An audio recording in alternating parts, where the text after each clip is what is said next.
Hello and welcome to the channel, or welcome back if you are so inclined. In today's video, we've got this, the RAZER BLACKSHARK V2 Pro wireless gaming headset. Now this thing sounds outstanding. Just here alone, when it's describing the mic, it says RAZER Hyper Clear Super Cardioid Mic. That's hyper and super in one sentence. Outstanding work, outstanding work. Anyway, let's get into it. We'll start with the mic test, why not?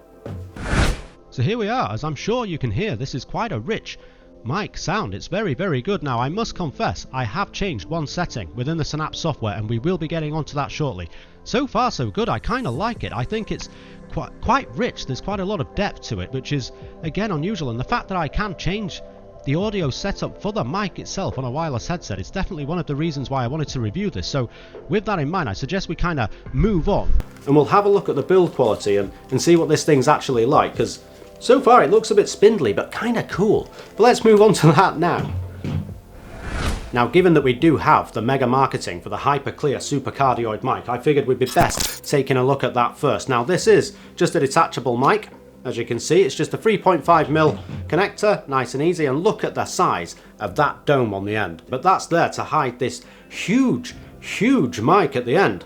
Now, to be fair, when they call it hyper and super in one sentence, maybe they are just referring to the sheer size of this thing. Now, it is massive. But anyway, onto the headset itself. Now, when I saw pictures of this, at first I thought it looked remarkably spindly, but these little spindle arms here are remarkably solid. And once I had this in my hands, honestly, I don't think that the build quality is anything other than high quality. It's very good. It feels very solid, and I do like the design. I like the open cord. It adds a bit of class, and I do like the very retro design with these spindle arms. Now, the actual way you make this bigger and smaller, the sliders themselves are on the ear cups in this housing, which feels very strong. You don't get a great deal of play side to side. That's just a natural, I suppose, flex in the spindle arms themselves, but they're quite comfortable. They are quite comfortable. On the ear cup themselves, on this one there's absolutely nothing, not even an RGB. That's another thing I love about these. They're stealth, I think, is the marketing phrase for not putting lights on, but I really do appreciate that. Now, on this ear cup themselves is where all the action happens. I've got to point it out, this massive thing at the side. This is absolutely huge. Now, it seems weird, but if you are just wanting to adjust the volume on the fly, there's no mucking around trying to find anything. It's right there. You can't miss it. You can't miss it. And I'm sure it does look a bit silly, but who cares? You're playing a game. Now, also, on the ear cup, we've got, quite simply, the 3.5mm input. If you are playing on console, you do need to connect via this, by the way. You also have the USB or the micro USB charging port. And then you have the mute switch, which just depresses to turn on and flexes out where you've got the green to show that you're live.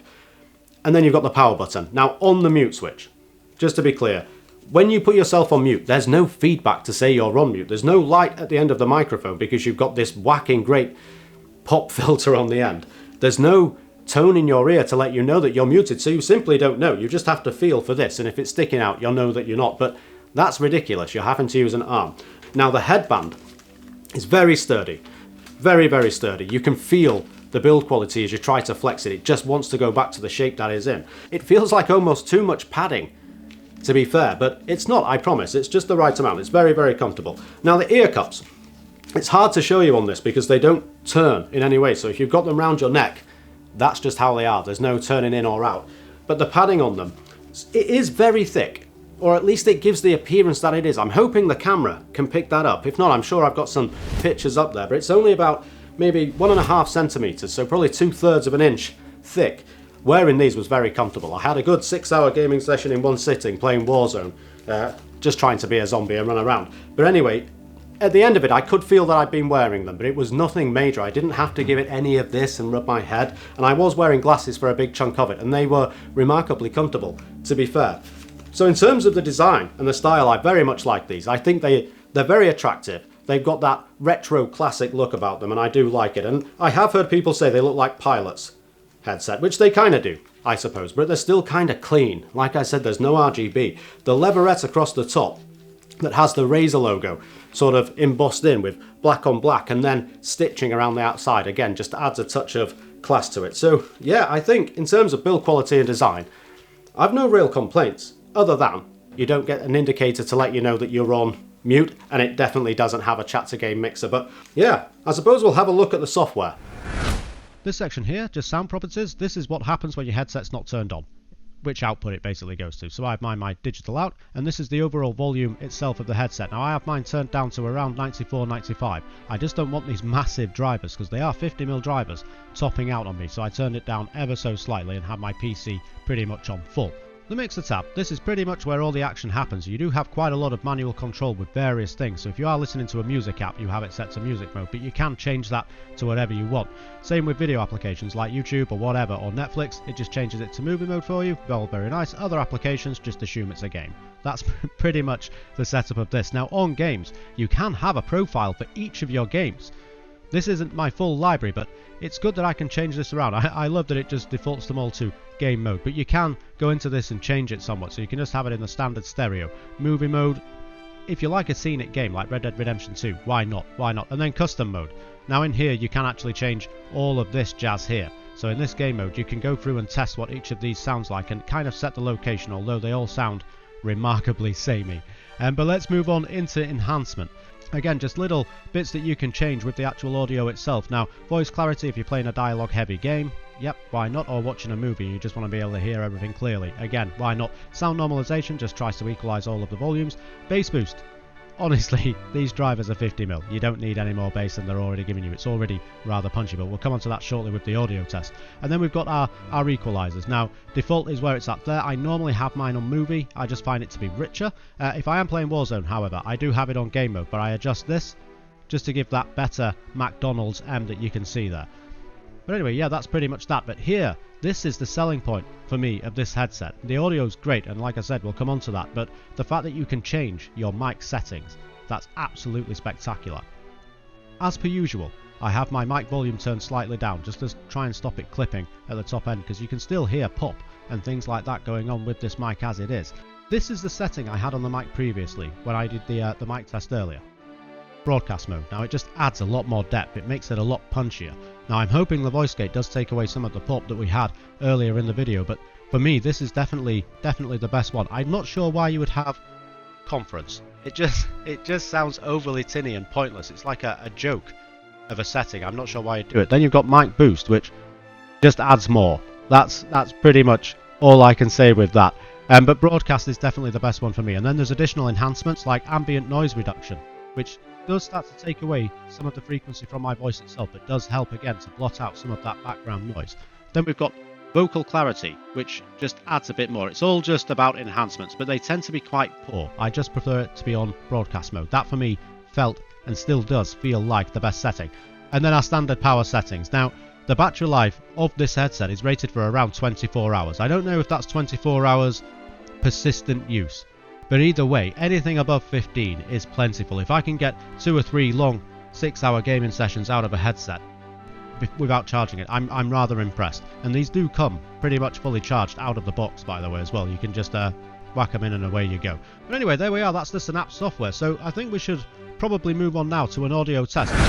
Now, I haven't spoken a great deal about the drivers in this headset. Now, they're what RAZER call Triforce Titanium 50mm drivers, and they are absolutely massive. They are very, very loud. Now, the Triforce aspect of that refers to the drivers themselves being broken up into 3 aspects. From the center comes the treble. Just on outside of that comes the mid, and then from the outer edge, the largest part, comes the bass.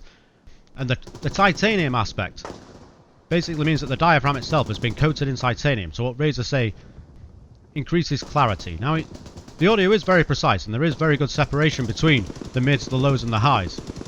And the audio that you hear at your side as we speak isn't necessarily the audio I'm hearing through this headset. It's how YouTube has processed it. But I'll step back for a second anyway.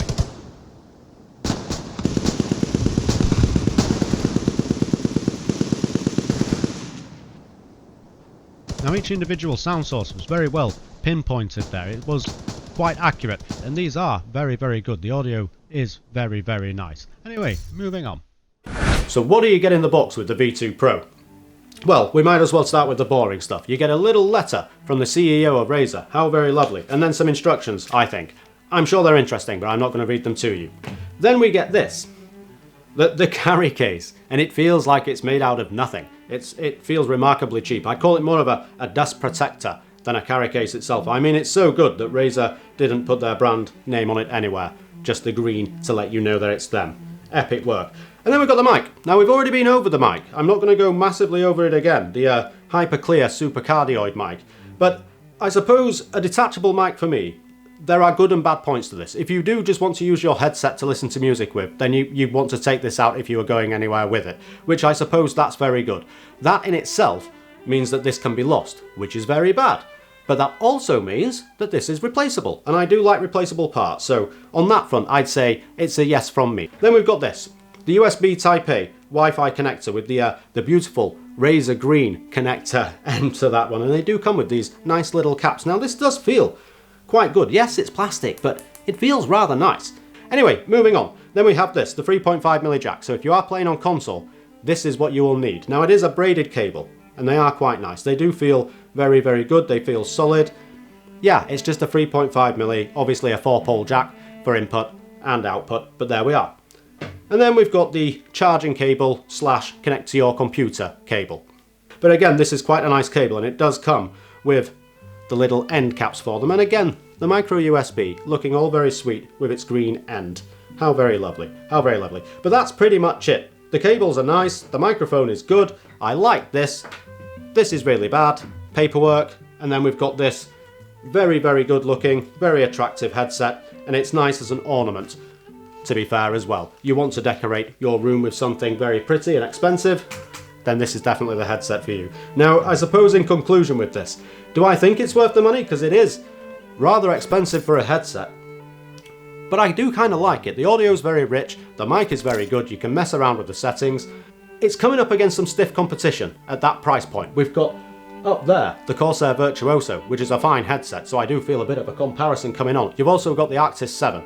And then, well, also now I suppose within that bracket, kinda, you've got the G Pro X wireless again, so that's another one for me to test. But anyway, there we are. It's a nice headset. It's very expensive. Cool. Well, thank you very much for watching, everyone. If you did like the video, don't forget to hit the thumbs up button, and why not subscribe if you're not already. If you didn't like the video, thank you for watching to the end, and I'm very, very sorry I couldn't entertain you. I will try harder going forward. But yeah, thank you very much for watching, everyone. Have a nice day, evening, whatever it is, wherever you are in the world. Goodbye.